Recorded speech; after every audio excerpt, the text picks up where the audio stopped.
Previously on the Harry Strange radio drama. Hello, Leather. Lilith, you're free. I am indeed. Have you seen The Godfather? Mafia movie or something, right? One of the finest ever made. How about the phrase, keep your friends close and your enemies closer? I'm not following any of this, Lilith. I'm sorry. Lace was the smart one. Pity. I'm reassigning you. You're going to be my personal assistant. I don't know what to say, Lilith. Probably less is better. Let's call it a night, shall we? Happening now on the Harry Strange radio drama. Harry! Pull me up! Pull me up! Yes, Elizabeth. That's the plan. Just making sure. You do see the fire down there, right? Been feeling the sparks since you slipped over the edge. The ground shifted. I did not slip. It's okay. You're not as sure-footed as you thought. Happens to the best of us. A little less jabbering and a little more muscle, if you please. That fire is getting higher. I'm trying, but I don't have a lot of leverage. You put on weight. Have I put on? Oh, you will pay dearly for that little comment. If only you were a bit more manly, perhaps this ordeal would be rectified. And perhaps if you had worn sensible shoes like I suggested... Are you here to save me, Mr. Strange? Oh no. Annie? Annie Hyde? Yes, Alp said no one would come for me, but I knew he was wrong. Annie, get against the wall. No! Over there! Harry, what's going on? Who are you talking to? Little Annie Hyde. Really? Oh my. Tell her not to go near the edge. Tell her to get against the wall. Right. Good plan. What is that lady down there? She slipped. I did not slip. That looks scary. I can feel fire on my face. That's why you need to step back. We are so high up. I don't feel so good. I feel dizzy. Annie, no! Get away! I think I'm gonna pass out. Annie, careful. Oh my god! Harry, she is tumbling off the ledge. Do something! Grab her! As little Annie Hyde, age 8, fell from the ledge, I released one hand from Elizabeth and caught Annie by her wrist. Now I was holding onto Elizabeth with one hand and Annie with the other. I knew as soon as I felt Annie's dead weight jerk my arm that there wasn't a way to save them both. I'd have to make a choice.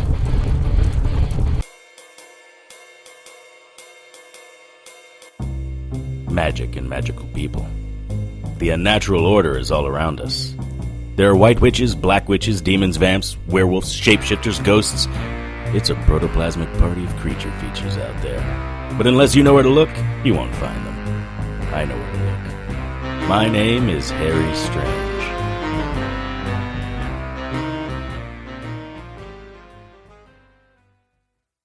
"36 hours earlier, I was in my office in Night Falls. Mr. Strange, you have to take this case. You are our last hope. I can appreciate your position, Mr. Hyde, Mrs. Hyde. But I've only been back in Night Falls a week, and I'm not really ready to take any cases yet. Have you tried the police? They sent us to you. What's his name, honey? Lieutenant Johnson. Yes, Lieutenant Johnson. He said you lived for cases like this. The police are looking, investigating Mr. Strange, but as the lieutenant said, they have to follow a protocol. There are boundaries they cannot cross. So you're implying that I will cross those boundaries? Something funny, Elizabeth? Not at all. I'd say Mrs. Hyde made a spot-on observation about your character. Full speed ahead, damn the torpedoes. I don't think I follow. Don't mind her. She's English. She tends to prattle. I'm sorry the Night Falls Police Department sent you all the way over here, but this is simply not the type of case I handle. Show him. Mr. Strange, this was left in Annie's bed.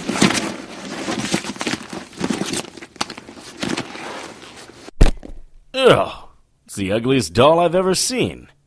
Does that belong to your daughter? No! This is what was left in Annie's bed. It's like whoever took her offered this as a trade. That's curious. This horrid little rag doll for a child? Wait, Harry, don't touch it. Something isn't right with it. Well, it is god-awful ugly. But No! There is something else. Did you show this to the police?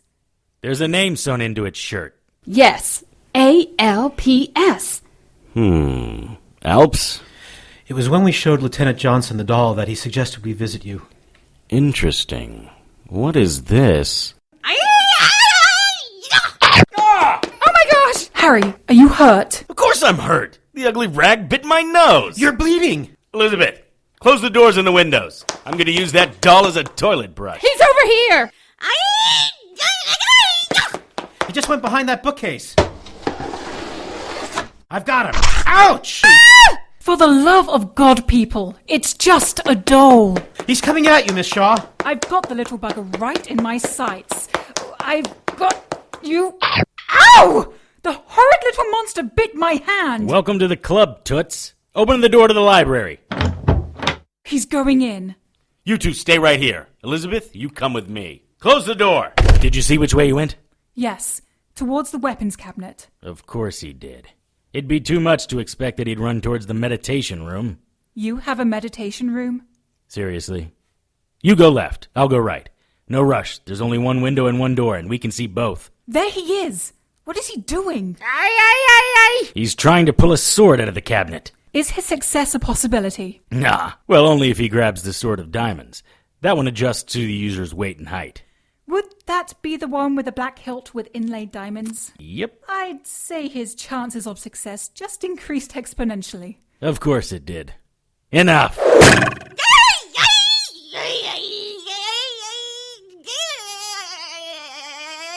What did you do?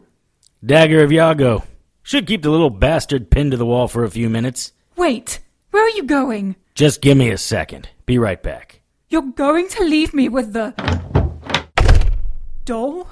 Mr. and Mrs. Hyde, I'll take your case. Thank you, Mr. Strange. How much? I'll be in contact. Well, we really appreciate I you know. doing... Well, I've got a bit of a situation in the other room. Of course, we understand. We'll just get our things and leave then. Lilith, my domina, must these chains be so tight? Yes, Leather. It's for your safety.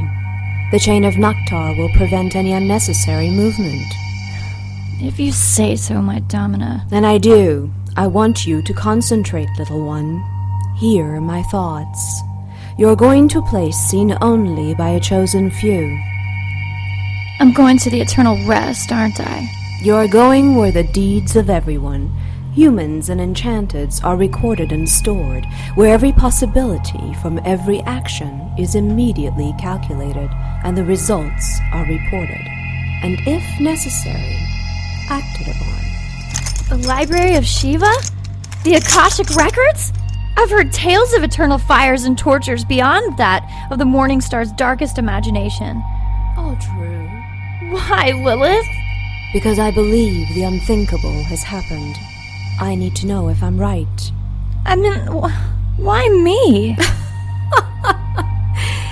Did you think you would avoid restitution for plotting against me with Fiona? I don't know. I wasn't... Lilith, please forgive me. Forgiveness comes from other quarters. You have a penance due to me, and today you settle your debt. I'll do whatever you want, Lilith, but please, not this. The option is not yours, little one. What about his covenant, the promise of free will? That's for humans, my love.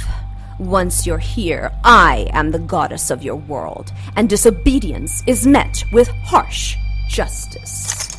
Please, anything, my domina. I throw myself on your mercy. Why does everyone think I have mercy? I don't. If you do exactly as you're told, you have the slightest chance. And I make you this promise. If you survive, I'll consider this your penance. Thank you, Lilith. Don't thank me. Obey me. Yes, my domina. Now, close your eyes and empty your mind. Feel my hand on your forehead. Open your inner eye and see the stars. The universe opens in front of you. Through the darkness of space you travel. Stars fly by you faster and faster. You travel beyond the ends of the universe, into the darkness, and through the abyss of space. Farther and farther.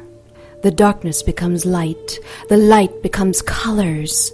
You feel as if you are falling. The colors become more intense. The coldness of space becomes warm. You're falling.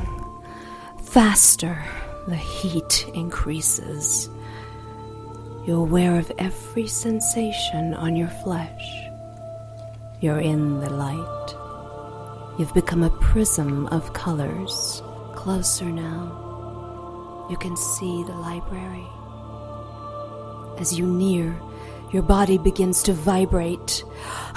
Feel the sensation as all knowledge enters you.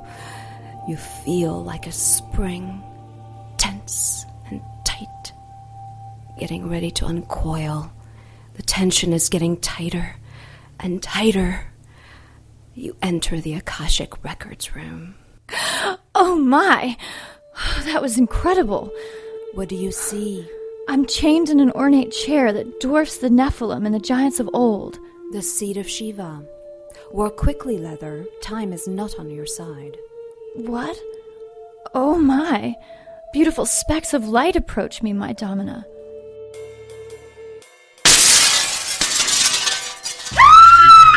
Elizabeth, what happened? Your hands are bleeding. Where's the doll? I'm okay. The doll pulled out your dagger and cut me. The little bastard jumped out the window. Crap. You going to be okay? Yes, go get him. We can't have some evil doll running loose in Night Falls. I opened the window and climbed down the fire escape. I looked left and right. How much of a head start could a doll that was barely 2 feet high possibly have? Something darted around the ankles of a woman wearing a pair of black suede boots. I ran in that direction. Excuse me, pardon me. Trying to get through here. Hey, move over. Out of my way. Oh, whoa, watch it. I turned the corner and ran into a couple of girls wearing flowered dresses and holding placards that said, "The guide stones guide my life." Under that, handwritten in Sharpie, "Please contribute." Take a pamphlet, mister? No. Yeah, sure. Have you been standing here long? Couple of hours. Did you see anything out of the ordinary? How can you not have Wi-Fi? The Mac on my desk is hardwired into DSL. What do I need Wi-Fi for? Forget it. I'll just create my own hotspot. And before you try to twist hotspot into something tawdry, I simply mean making my phone a Wi-Fi port for my tablet. You know what I don't understand? Basic networking technology? Actually, I meant something useful. I don't understand how the doll got the dagger of Iago out of his back. According to the magic, only I can remove the dagger. Maybe he had very strong magic working for him. Did you find anything in your dusty tomes? Not yet. You could help, you know. There are over 1,000 books in here to go through. Sorry, print is dead. Or hadn't you heard? You're not going to find the knowledge I have in this room in any Google search. Most of these books are older than the printing press. They're priceless to collectors and deadly in the wrong hands. And soon they will all be moth food. What's this? Something some hippie chick gave me. The Georgia Guidestones. What are they? I don't know. The new Haight-Ashbury for hippies? I guess. I don't know what that means. Really? Haight-Ashbury? Hippies. San Francisco. Home of the counter-revolution. Turn on, tune in, drop. Never mind. I think the Guidestones are the new mecca for the granola-eating, tea-sippers, New Age metaphysical mystic wannabe types. And they have nothing to do with what we're looking for. And these books do? Yes. They contain the knowledge of every warrior who has ever done battle with the unnatural order. There are drawings, suggested ways to capture, spells, incantations, exorcisms. And you have to go through every one of them. Not so much anymore. A lot of the knowledge in those books is now up here, in my ruggedly handsome noodle. What are you doing? Welcome to the 21st century, Mr. Strange. My tablet is reading, classifying, indexing, and cataloging every book in this room. It is creating a hierarchical-based multi-relational database that I can access through a simple, user-friendly interface. How is that even possible? With our proprietary software. Oh, well, that clears it up, doesn't it? How long will this take? It's just about done. Now, watch. I type in a few things that we know. Then I narrow the search to unnaturals or enchanteds, likely to be in this area. And... What the hell is that? a 3-dimensional interactive hologram of the most likely unnaturals. Fascinating. Though I gotta say, I feel a little violated. I mean, it took me years to acquire some of these books, and you come in here with your little tricorder and steal them all. What do you mean, tricorder? Wow. We really need to work on your dirty talk, American history, and knowledge of classic sci-fi television. Oh, you mean like Doctor Who? You know we Brits invented the genre, right? Doctor Who? Ha ha. Envy is never funny. Look here, do you know what this is? It looks like a verger. Nasty little buggers. Like dwarves. According to this window, vergers are miners. They used to steal human children to dig in the depths of the earth. And according to this book, vergers leave their own twisted children, normally embedded in the spirit of a doll. They place it in the crib of the stolen child, sort of like a swap. Right. And this sub-window indicates the most likely places within 100 miles where the verger may live. This is the old Overbrook Mental Hospital. It's certainly dreary enough. This was built back in the day when these places were little more than prisons. There was an entire ward for the criminally insane. Charming. The model said this was the verger's most likely location. Prior to the Overbrook, this was near the site of the Mason mines. The tunnels in the asylum cross over some of the mines. Right. And according to rumors, there are still parts of the mine burning down there. And this place would be a magnet for vergers. They mine for the crystals found deep in the earth. Well, let's do this. Do you see the yellow police tape? Remember the boundaries discussion? Do you suggest we just stand out here and yell for Annie? No, I suppose not. Look over there, by that window. See the water bottle? Someone's already inside. I see. You didn't bring sneakers? Fashion boots are not going to be ideal for climbing. Don't let my footwear concern you, Harry. I'll be just fine. We weren't in Overbrook very long when we saw something scurry by us. We gave chase up a couple of flights of stairs and kept losing sight of it. Then one of us would catch a glimpse, and the chase would begin again. Over there! Come on! Elizabeth, wait! Damn it! Elizabeth ran up another flight of stairs and across a catwalk. I felt the rumbling of the building in my stomach before I heard it. Elizabeth, watch out! Oh no! I was holding on to Elizabeth with one hand and Annie with the other. We were 75 feet above a burning fissure and my grips were slipping. Save the girl! I see a ledge I may be able to land on. Please, pull me up, Mr. Strange. I don't want to be burnt alive. Harry, your grip is slipping. Save Annie. Save me, Mr. Strange. Please, I want to see my mommy and daddy. Let me go! Grab Annie! Please! I want to see my kitty and my dolls. You have to save me. My mommy and daddy sent you to save me. Harry! My mommy and daddy sent you to save me. Harry! My mommy and daddy sent you to save me. No! No! What have you done? I gripped Elizabeth with both hands and pulled her slowly to the catwalk. You saved me! You bastard! You're a monster! You were supposed to save the girl. My choice.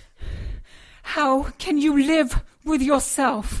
How can I live knowing you sacrificed a child for me? I didn't. She wasn't a child. What?